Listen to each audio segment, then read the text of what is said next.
A Polícia Civil de Goiás encontrou o corpo do policial penal José Françoaldo Nóbrega em uma área rural de Cocalzinho, no entorno do DF. O homem foi assassinado com pelo menos 4 tiros nas costas e no peito. Ele estava desaparecido desde novembro do ano passado. 2 suspeitos do crime foram presos. E acreditem, eles trabalhavam para a vítima e eram considerados de confiança pela família. O corpo de José Françoaldo Leite Nóbrega, de 36 anos, foi localizado neste sábado na área rural de Cocalzinho, no entorno do DF, em avançado estado de decomposição. O policial penal de Goiás havia desaparecido no dia 27 de novembro do ano passado. No dia seguinte, o carro dele foi encontrado queimado no Paranoá. De acordo com a polícia, os autores do crime eram funcionários de confiança de José Françoaldo. O policial penal tinha uma empresa de aluguel de equipamentos de construção e teria passado a suspeitar que os trabalhadores estariam desviando dinheiro do negócio. Tais indivíduos, eles continuaram a ir na casa da família normalmente, sempre falando que Aldo estaria vivo, que ele teria cometido um crime no Distrito Federal e, com medo de ser preso, teria se evadido da região, e que, a pedido deles, eram para eles continuarem a empresa para transferi-la aos poucos para a família, né? Mas tudo indica que Aldo, tempos antes, teria descoberto alguns roubos, né? Alguns furtos por seus funcionários, e, diante dessa suspeita, teriam passado a pressioná-los. O delegado explica ainda que o policial penal de Goiás foi morto em um churrasco que fazia todo fim de mês com os funcionários. Nesse evento, né, os 3 indivíduos que ali estavam teriam matado o Aldo, posteriormente conduzido seu corpo, né, em seu próprio carro, para a zona rural de Cocalzinho de Goiás, e depois retornado com o carro, escondido esse carro. No dia seguinte, incinerado o carro no Paranoá. Eles também pegaram um boné da agência prisional e jogaram lá naquela localidade, com coisa que o corpo estaria para aquele local. E combinaram de afirmar que ele estaria vivo para a família, e por isso vinham trabalhando normalmente. O irmão da vítima conta que o policial já havia comentado com a esposa que estaria desconfiado dos funcionários. Aí, conversando lá com a minha cunhada, ela falou, não, o Aldo falou que eles estavam furtando, roubando ele desde 6 meses atrás. Aí, quando pedimos para ver a conversa, estava lá ele falando. Ele já estava roubando, tal, no dia 9 de novembro. Aí, na nossa visão, acreditamos que eles começaram a planejar quando o Aldo deve ter falado para eles, e eles automaticamente devem ter pensado que não ia ter como justificar, porque o planejamento da empresa dele era todo final de mês. E, coincidentemente ou não, no dia 27 foi no fechamento. Manelito de Lima Júnior e Daniel Amorim foram presos por homicídio e ocultação de cadáver. O terceiro suspeito está foragido. De acordo com a polícia, outras 2 pessoas, a esposa e o irmão de um dos envolvidos, deram apoio ao crime e também vão ser autuadas. Já pensou? Pessoas ali de dentro da casa. Essa história, quanto mais a gente mexe, pior ela vai ficando. Olha esse vídeo que foi gravado no aniversário do José Françoaldo em 2022. Nele ali, além de outros convidados, que a gente vê essa foto ali, o encontro deles, sabe quem vai aparecer no vídeo que a gente vai ver daqui a pouco? O suspeito de ser o mentor do crime. É justamente essa imagem que a gente está vendo aí. A festa teria sido organizada justamente pelo mentor com a esposa da vítima. Manelito, que é o suspeito de ser o mentor desse crime, aparece sorridente, aplaudindo o patrão que está sentado ao lado. De acordo com os familiares, ele também estaria organizando a próxima festa, que deveria ter acontecido em dezembro do ano passado, mas não aconteceu porque ele acabou matando o patrão. A relação de confiança era tanta que o Manelito chegava a ficar com o dinheiro da empresa de Françoaldo em casa, em algumas situações, valores que superaram ali 100 mil reais. Na época que o Françoaldo desapareceu, o amigo da onça diz para a polícia que ele saiu para receber um dinheiro em Brasília, mas a vítima já estava, na verdade, era morta. A gente vai entender melhor essa história agora ao vivo com a Vanessa Vitória, que está em Águas Lindas de Goiás, na delegacia que investiga o caso. PV, boa tarde. Ele foi morto durante um churrasco que organizava ali todo o fim de mês para os funcionários? Boa tarde para você, boa tarde para todo mundo. Exatamente, era ali de rotina, digamos, todo fim de mês, nesse fechamento, eles faziam esse churrasco, que tinha sempre a presença da vítima e desses outros três, que seria o Manelito, o Daniel e aí um motoboy, esse que é o Felipe, que ainda não foi preso, né? Eu estou agora com o delegado, é o Dr. Vinícius, que está à frente dessa investigação, dessas prisões. Na reportagem da Vitória Mello, nós acompanhamos que ainda tem gente aí envolvida nesse caso, que precisa ser presa e que ainda não foi. Não é isso, delegado? Boa tarde para você. Boa tarde. Isso mesmo. Nesse crime, nós, até o momento, temos 5 envolvidos, ao menos 3 diretamente na execução da vítima, né, do Aldo. 2 deles foram autuados no último sábado pela ocultação de cadáver, que seria um crime continuado. E o outro autor, ele está foragido até o momento, nós não temos ainda, não sabemos o paradeiro dele. E tem também a pessoa ali que seria irmão de um deles, que colocou fogo no veículo. Até explicando um pouquinho, a gente teve aí a participação da Vitória Mello explicando isso. O Maicon Leão também trouxe detalhes, mas tem ali o churrasco marcado para fazer ali o fechamento de caixa, vamos dizer assim, de fim de mês. Já era um ritual, digamos, da empresa. Eles faziam esse churrasco e ali no sítio que ele é morto. Depois disso tem o desaparecimento do carro, tem a ocultação também do corpo em pontos diferentes. Isso tudo, provavelmente, para a investigação ficar um pouco mais complexa, porque tudo ia correr normalmente, a empresa ia seguir e a ideia é que o Aldo tivesse sumido porque teria cometido algum crime e aí, por causa desse crime, ele teria saído de circulação. Essa era a ideia de contar essa história para a família e aí ficaria tudo bem, ele está por aí. Teve até contatos com a família, dizendo que ele estava fora do Distrito Federal, mas é nesse momento que tem também a participação das outras pessoas, que eu vou pedir para o delegado atualizar para a gente, que é o sítio onde o crime aconteceu, que foi lavado, que foi limpo, não é isso, delegado? Tem o carro que foi queimado em um outro ponto, e tem também uma outra pessoa que coloca o fogo no carro, que são essas, já tem pedido de prisão para essas pessoas, mas a justiça ainda não avaliou, não é isso? E não tem mais o flagrante, porque já passou um tempão, esses 2 presos não estão presos pelo flagrante. Exatamente, os 2 presos estão pelo crime de ocultação, né? Quanto ao homicídio, na semana passada nós já havíamos representado pela prisão temporária dos 5, ainda está pendente de análise judicial. O que apuramos até o momento foi que, após a morte, né, da vítima, ainda não sabemos se foi um crime premeditado, se foi uma situação momentânea, acreditamos que tenha sido premeditado.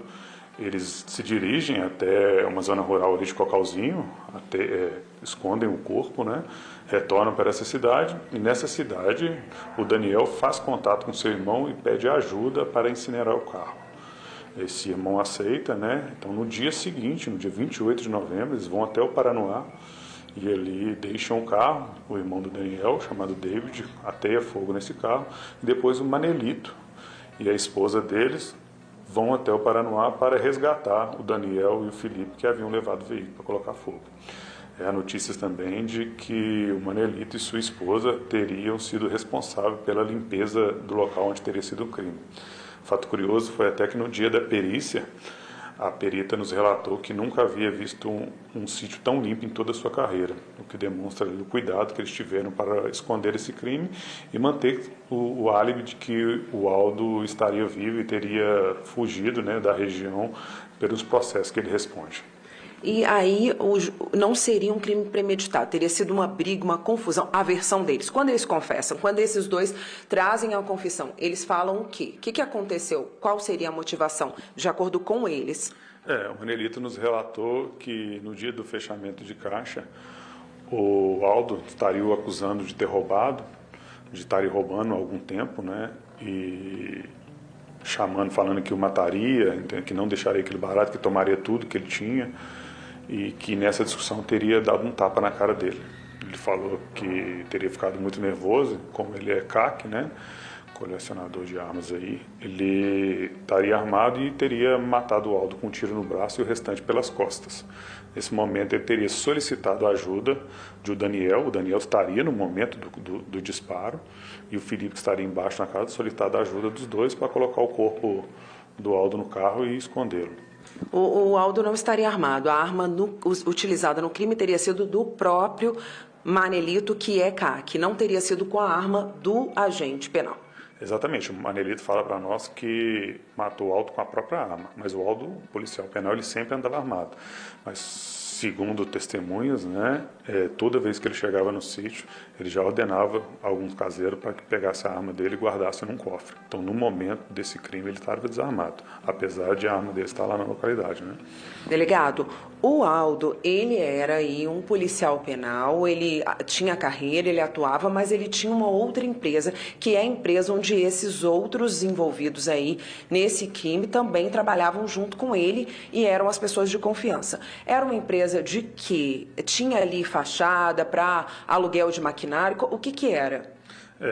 Durante as investigações nós descobrimos que o Aldo tinha uma empresa de aluguel de equipamentos para construção, mas os indícios apontam que era uma empresa de fachada, que o fim dessa empresa era agiotagem. E aí também pertences a polícia encontrou a arma do Aldo, pertences dele também sumiram depois, né, do desaparecimento dele, além do carro que foi queimado. A família deu falta de outras coisas, dinheiro? As investigações apontam que depois da morte do Aldo desapareceu algum dinheiro que ele possuía, então também é uma linha de investigação se esse crime foi para roubar a vítima ou não. Um cordão que a vítima possuía, uma pulseira que já é de família, né? Todos os irmãos usam, também desapareceu, e a arma dele também está sumida. Nós estamos trabalhando aí para encontrar, né, esses objetos o mais rápido possível. Os outros vão responder por que crimes e quanto tempo deve levar para que eles sejam presos, para que a justiça acate aí esse pedido? E a investigação pode ter problemas com eles fora, né, da prisão? Exatamente. Até o momento, nós estamos 5 envolvidos, né? Ao menos 3 diretamente na execução. Os outros 2 ali, uma espécie de fraude processual, por ter lavado o local do crime, ateado fogo no carro, entendeu? De alguma forma está escondendo os demais indivíduos, enfim. Como disse, há um pedido de prisão para todos eles, ainda pendente de análise judicial. Nós também trabalhamos com a hipótese de outros indivíduos envolvidos, né? O inquérito ainda continua e o mais breve possível tentaremos fechar esse caso. Mas a execução, os autores diretos, nós já estão todos identificados, inclusive 2 deles estão presos. Eles tinham passagens, antecedentes criminais, esses todos envolvidos, investigados aí? Não. A não ser o David, né, que foi o responsável por colocar fogo no carro. Ele teria passagem por roubo, né, mas os demais não. O policial? O policial também é investigado aqui por homicídio, né, ocorrido, não sei precisar a data, mas alguns anos atrás, mas nada relacionado a esse caso. Maicon, aí é um quebra-cabeça que vai se formando, vai se montando, né? Teve essa tentativa de dificultar a investigação, de não trazer para essas pessoas tão próximas do Aldo a responsabilidade pelo desaparecimento dele, mas a polícia foi chegando aí e, como o delegado disse, réus não são, porque ainda não foram julgados, né? Mas suspeitos que confessam, pelo menos os 2 presos, que confessam sim a participação nesse crime.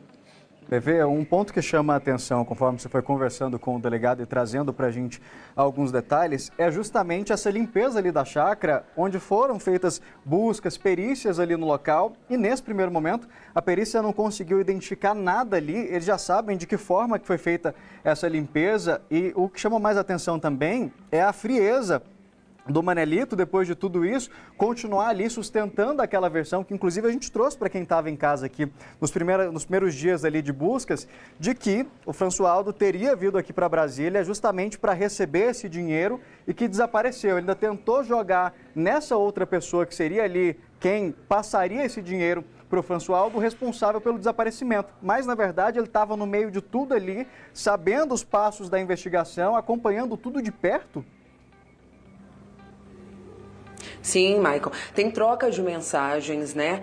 O próprio Aldo já teria comentado que estava desconfiando aí que ele estava sendo passado para trás há um tempo. Então, tem troca de mensagens, tem essa questão da limpeza, que quando a gente fala de perícia em local de crime, a gente pensa muito, é luminol, né, exatamente, delegado, que joga ali para poder identificar respingos de sangue, para poder verificar se alguma arma, alguma bala, algum projétil escapou por ali, mas não encontraram nada, né, delegado? O Michael fala da perícia feita no sítio, porque também, quando a gente fala em premeditação, que é o que a polícia está analisando para chegar num fim, a gente ainda não tem certeza disso, mas quando a gente fala em premeditação, a gente também pensa, será que eles poderiam ter pensado em matar o Aldo em um outro local? Porque seria de chamar muita atenção fazer no próprio sítio. E essa limpeza que traz como a responsável aí, por ter ajudado e feito bem direitinho, como a perita falou, a própria esposa envolvida também em dar carona para o que tinha colocado. Então, essa situação de premeditação de pessoas muito próximas, da escolha do local para a execução e da limpeza depois do crime. Exatamente. O local foi feito, a perícia, não foi encontrado sangue no local. Há uma marca no chão, que hoje sabemos que foi de um dos tiros efetuados, mas pela forma com que atingiu o chão, na época a perita não conseguiu confirmar ser fruto de disparo de arma de fogo. Um fato também relevante foi que, em conversas com os caseiros lá do sítio, eles falam assim que deu início ali o churrasco, uma mangueira entupiu. E esses caseiros tiveram que ir até o alto do pasto desentupir essa mangueira. E parece que esse entupimento foi proposital, o que, né, reforça essa ideia de um crime premeditado. E o caseiro fala que quando retornou, o churrasco já tinha acabado, né? O local já estava um pouco limpo e as carnes já guardadas, coisa que nunca aconteceu. Fala que todo churrasco o Aldo deixava para eles um pedaço de carne, até o convidava, né, eles para um churrasco, e sempre ficavam a cargo deles a limpeza do local, sendo que nesse dia Manelito quem teria limpado, fato que ele nunca havia feito antes, né? Ou seja, o crime é perfeito que não é tão perfeito, porque por mais que eles tentaram deixar provas, deixaram muitos vestígios, fizeram num local onde já tinha uma sequência de eventos, onde as pessoas já sabiam como é que aquilo começava e como é que aquilo terminava, então o crime imperfeito aí nesse caso. Um outro ponto, Maicon, é que devido ao tempo de decomposição, ainda não é possível dizer quantos tiros foram disparados, onde eles acertaram, a não ser como o delegado trouxe na nossa conversa, a não ser pelo relato dos próprios suspeitos, mas a perícia vai conseguir concluir isso mesmo em estado avançado de decomposição, quantos foram os tiros, em que posição ele estava, se ele estava de costas ou não, ainda é possível. A gente viu ali que só tinha realmente sobrado o esqueleto, né? O corpo já estava em bastante, né, estado avançado de decomposição, foi enviado para a perícia em Goiânia, né? Esperamos que de fato consiga, né, de alguma forma demonstrar de onde esses tiros atingiram, se de fato foi nas costas e no braço, né? Segundo o relato dos indivíduos, dos autores que estão presos, essa teria sido a dinâmica do crime, que, pelas evidências do local, tem corroborado nossa investigação. Embora eles tenham tentado seguir com a empresa, algumas coisas mudaram. Parece que um não estava mais indo presencialmente, algumas coisas foram chamando a atenção da própria família, que acabou desconfiando de que eles poderiam ter, sim, participação no sumiço do Aldo. Como disse, né, o Manuelito, que era o braço direito do Aldo, ele era muito próximo à família, né? Segundo os irmãos da vítima, ele tinha a vítima do Aldo tinha mais contato com o Manuelito do que com eles, né? Então, além do Manuelito ser um funcionário da empresa, ele também resolvia coisas pessoais dele, da esposa do Aldo, enfim. E no dia do crime, a esposa de Manuelito bloqueou toda a família, né? E eles se mudaram dessa cidade de Águas Lindas para o Distrito Federal, fato que também chamou nossa atenção, né? No dia do crime também, familiares do Aldo entraram em contato com o Manuelito perguntando onde estaria o Aldo. Ele falou que estava dormindo em casa e que não tinha notícias, né? E durante esse tempo ele não se esforçou de forma alguma para tentar procurar o Aldo. Então, inclusive foi aniversário do Aldo, a mãe do Aldo estava muito desesperada atrás dele, mas ele não se esforçava, simplesmente falava que o Aldo estaria vivo e que no futuro ele retornaria, que a única missão que teria lhe dado era passar toda a administração da empresa para os irmãos. E depois eles assumiriam e depois passariam para a família. Quem ficou um pouco amedrontado, digamos assim, quando a família começou a conversa? Qual dos dois? Foi o Daniel, ou foi... A gente tem as imagens do Daniel, que é o de blusa vermelha, que vai sendo preso, né? Qual dos dois ficou, assim, mais temeroso e acabou confessando? Durante esse tempo, quem esteve próximo da família sempre foi o Manuelito, né? O Daniel, ele também se mudou de Águas Lindas para o Distrito Federal, não sabíamos, né, onde que ele estava residindo. E quando a família precisava de alguma informação, ele sempre dava via telefone ou através da advogada dele.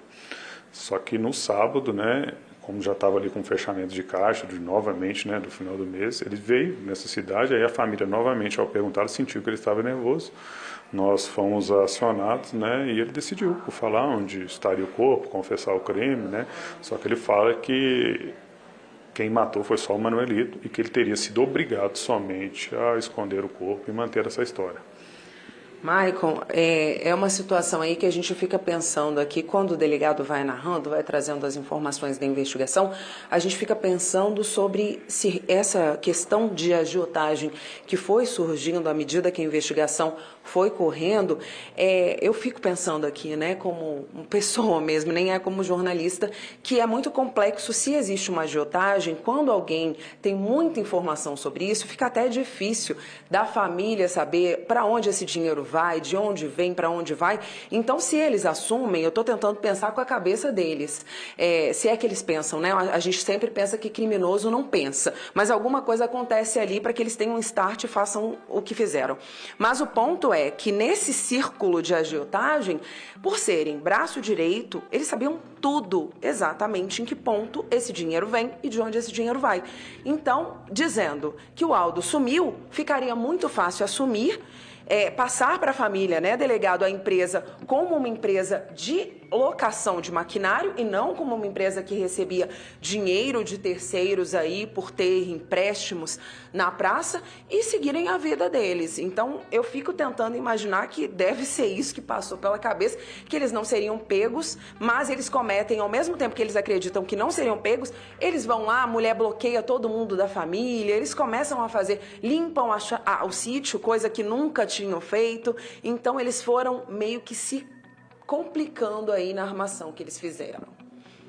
Vanessa, é aquela história de que não existe crime perfeito. Às vezes a pessoa tem aquela sensação de que eu vou seguir aqui um passo a passo, por mais planejado que o crime seja, a polícia ainda vai esclarecer a forma, se esse crime realmente foi premeditado, o que aconteceu, mas ali num primeiro momento eles tiveram o cuidado de limpar a chácara, enquanto os outros dois criminosos se desfaziam do corpo ali, levavam para desovar esse corpo. Conseguiram passar ali por um primeiro momento, a perícia ela foi realizada ali na chácara, eles não conseguiram encontrar nada nesse primeiro momento, tanto que peritos disseram ali para o próprio delegado que com anos de experiência nunca tinham visto uma cena de crime daquela forma. Só que tem um detalhe, às vezes a própria pessoa não vai conseguir sustentar essa história por muito tempo. E foi o caso, começaram a dar sinais ali, a família, claro, começa a desconfiar, a família vai querer entender o que aconteceu. Não é simplesmente, né, Bebê, você contar uma história para alguém e falar, olha, ele saiu para pegar esse dinheiro.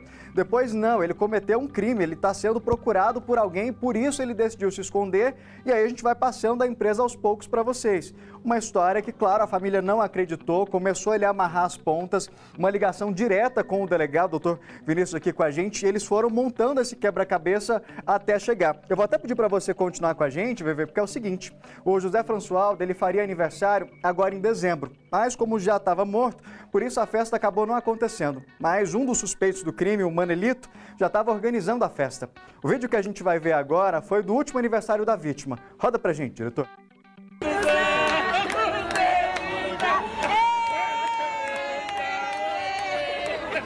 Essa data querida, muitas felicidades, muitos anos de vida. Gente, literalmente, Vevê, ele estava ali comemorando o aniversário sentado ao lado do inimigo. E o que chama mais a atenção de tudo isso é que mesmo com o Françoaldo ali desaparecido, nesses últimos contatos que ele teve com a família, Vevê, ele ainda dava sinais ali da organização da festa para esse ano, ainda com a esperança de que ele apareceria, mesmo sabendo que o Françoaldo estava morto. Olha, Maicon, eu vou até perguntar isso para o delegado com relação à festa de aniversário desse ano, mas o ponto é a traição mesmo, porque tem outras imagens, tem o Aldo com uma caminhonete atrás, com um laço, ele participava de momentos, assim, muito íntimos da vida do Aldo, então, assim, ele estava em tudo, como o delegado trouxe, até muito mais presente do que a própria família na vida do Aldo. Agora, a família chegou a dar... a anunciar que daria recompensa para quem desse informações que levassem ao paradeiro do Aldo, vivo ou morto. Delegado, o Maicon pergunta com relação à festa de aniversário, né? Que a mãe estava muito preocupada, teve o aniversário do Aldo, mas ele não apareceu. A gente trouxe um vídeo do último aniversário, de algo surpresa, né? Que eles colocam um bolo e o Aldo fica bem assim, nossa, aquelas coisas que a gente fica quando a gente tá feliz que alguém traz uma surpresa pra gente. Agora, tinha um planejamento de festa, mas era a festa de fim de ano da empresa, o fechamento, que era o Aldo que estava fazendo essa programação para dezembro agora, né? Mas programação para o aniversário dele de novo, isso a gente não tem nenhuma informação, né? Não, esse aniversário aí que mostra nas imagens foi um aniversário surpresa, né? Organizado ali por Manelito e demais funcionários, né? O que tinha, que era rotina, era o churrasco de fechamento de caixa que ocorria no sítio. Então, como disse, o Manelito era uma pessoa muito próxima ao Aldo, né? Ele nos relatou que trabalhava, né, com o Aldo há torno de 4 a 5 anos, e quando ele entrou na empresa, era uma empresa ali que girava 30, 35 mil reais de lucro por mês, e aí 4 anos depois ela estava girando em torno de 200, 280 mil reais por mês de lucro. Então isso também é um fator que nos chama a atenção, né? O crescimento exponencial da empresa, sendo que o salário do Manelito nunca aumentou, né? E ele vendo todo esse volume de dinheiro aí, talvez seja também um dos motivos, né, dele ter querido o Aldo morto aí para tentar ficar com tudo isso. Enfim, são vários caminhos que a gente está trilhando aí para tentar fechar esse caso. Mas eles chegaram a comentar sobre isso, interesse financeiro ou de forma alguma? De tudo que ele tem, nós também temos participação, não teve essa possibilidade, pelo menos na conversa com a polícia? Não. Ele fala que estaria passando tudo que o Aldo deixou para familiares, né? Familiares nos relatam que, de fato, agora, né, recente, eles estão descobrindo alguns furos de caixa, né? Mas o Manelito relata que não, que simplesmente o Aldo estaria acusando de roubar a empresa, vinham ameaçando, falando que o dinheiro tinha que aparecer, que mataria, e que no dia lá do sítio, nessa discussão, teria batido na cara dele, falado, você não tem coragem de fazer nada, tem que ser um pobre coitado, e ele, muito nervoso, pegou essa arma, esperou o Aldo virar de costas e matou. Delegado, só para a gente concluir aqui a nossa participação juntos, teve alguma mudança financeira na vida dos suspeitos? Ou a gente ainda não tem? Eles tinham uma renda que mudou, melhorou? Essa mudança de cidade foi para uma casa melhor? Não. Até algum momento, só temos um mês ainda, né? O que tudo indica, eles mudaram na cidade mesmo, justamente para dificultar aqui as investigações, né? Também com medo, né, dos familiares do Aldo. Enfim, então essa informação ainda nós não temos. Delegado, muito obrigada, viu? Parabéns aí pela investigação. É isso, Maicon, ainda tem gente para ser presa, né? A gente já sabe que já foi levado lá para o presídio de Goiânia, até porque deixar aqui em Águas Lindas, né? Não tem uma estrutura física aí, até que possa garantir a própria integridade física desses suspeitos, mas o ponto é que outras pessoas também são investigadas e ainda tem mais água para rolar nessa história toda. Obrigado, Vanessa, pela sua participação. Agradeço também ao Dr. Vinícius. É isso, gente. Não adianta ter essa sensação de que existe crime perfeito, eu vou conseguir esconder, mesmo que seja ali um trabalho em equipe. A gente está falando de um crime que a polícia trabalha agora com pelo menos 5 suspeitos. E como a própria Vanessa disse, ainda vai dar o que falar. A gente, claro, segue acompanhando esse caso. Agora